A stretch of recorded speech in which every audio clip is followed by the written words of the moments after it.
My name is Preeti Devpura and welcome to this mini video tutorial on how to use Google Forms. Google Forms can be used to create surveys, collect feedback, plan events, get advice, or even send quizzes out. You first create the form in Google Drive or from within a Google Sheet. The form's results are stored in different tabs in that Google Sheet. Google Forms are free to use for anybody with your Google account. Let's create a simple form to get some feedback of my YouTube videos. I have a new blank sheet open here. The first thing I'm going to do is to give it a title. In the top right hand corner, I'm going to rename it from Untitled Spreadsheet to YouTube Videos Feedback Results. Now that it has a name, I will click Insert on the top menu and choose Form. I'm going to open up Google Forms and we have many ways that we can decorate and create this form. I'm going to click inside where it says form description underneath the title.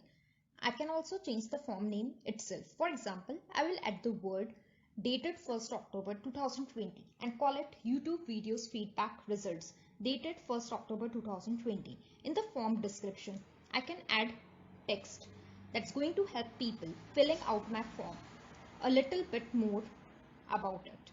I'm writing here, please take a moment to let me know how I am doing.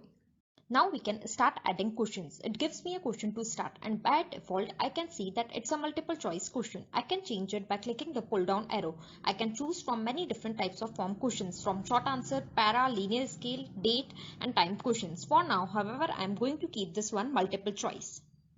I will click inside untitled question and I will write my own form question. Now I will type my answers. It is giving suggestions. I will select it. I can also add an option. I will add one. I can also add a picture next to it and I can also remove an option entirely.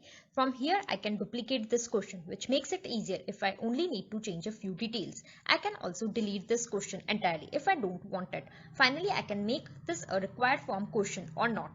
Clicking the three dots next to required will give me some additional options for this question. I can show a particular description, which is helpful if it's a confusing question to clarify things. I can also add a section to my form. Finally, every time somebody goes to fill out this form, I can have these answers shuffled to be in a completely different order. I will select this option, Shuffle Option Order. Now that this first question is done, I can move over here on the right hand side and I have some options. Can add another form question, can add a title and description, can add an image, can even add a video, can add a section break. For now, I will click add question and this time I'm going to include a short answer question. I will say, what are your suggestions for the next video?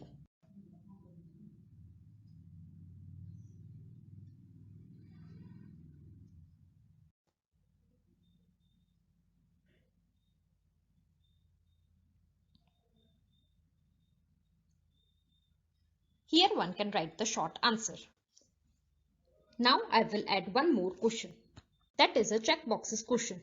I will write question as what should be the duration of the video.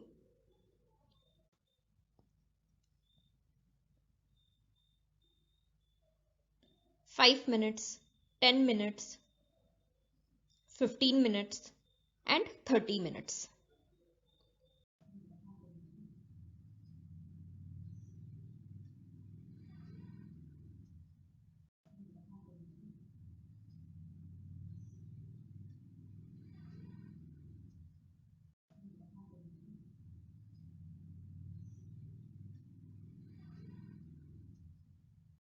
I will add one more question and at this time I will make it a linear scale question for ranking. Now I can have a scale from 1 to 10. 1 stands for, here I am marking it as a horrible experience and 10 I will mark it as a wonderful experience.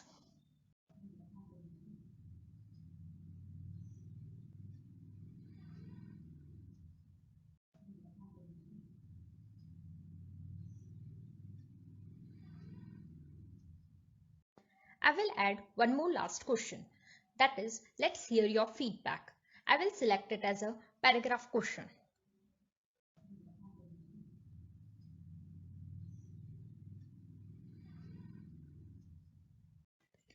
There is a few more things that we can change up at the top. I can change the color palette of the form itself.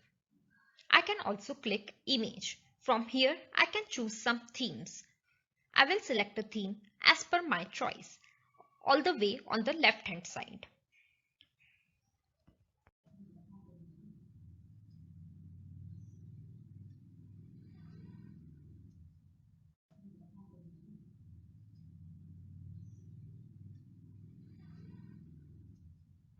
I can preview my form by clicking the preview button. This is how it looks like.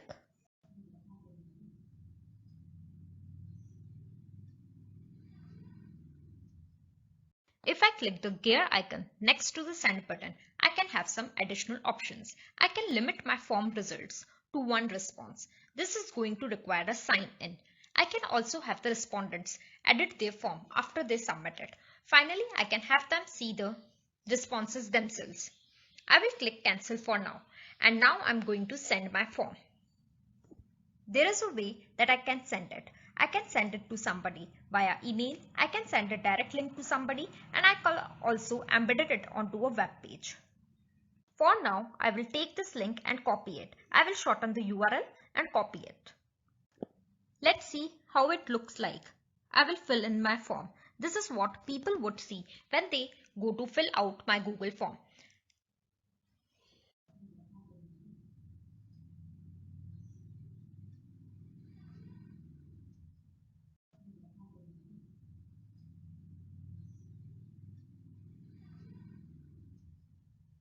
I will fill in my form. This is what people would see when they go to fill out my Google form.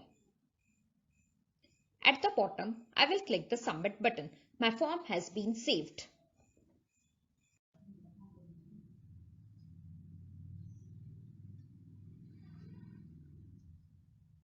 Now let's go to see how we did. To find the results of my form at any time, I can go back to Sheets Home or back to Google Drive and click inside the initial sheet that we started with. Here's the timestamp of when the feedback results came in. Here's the question and here are the answers. Any additional results that come in will be appended to each row with the timestamp of when it came in. Also, you can see the summary of responses by clicking Form in the Google Sheet and selecting Show Summary of Responses. As you can see, it would be in the charts format presentation. If you have never used Google Forms before, play around them.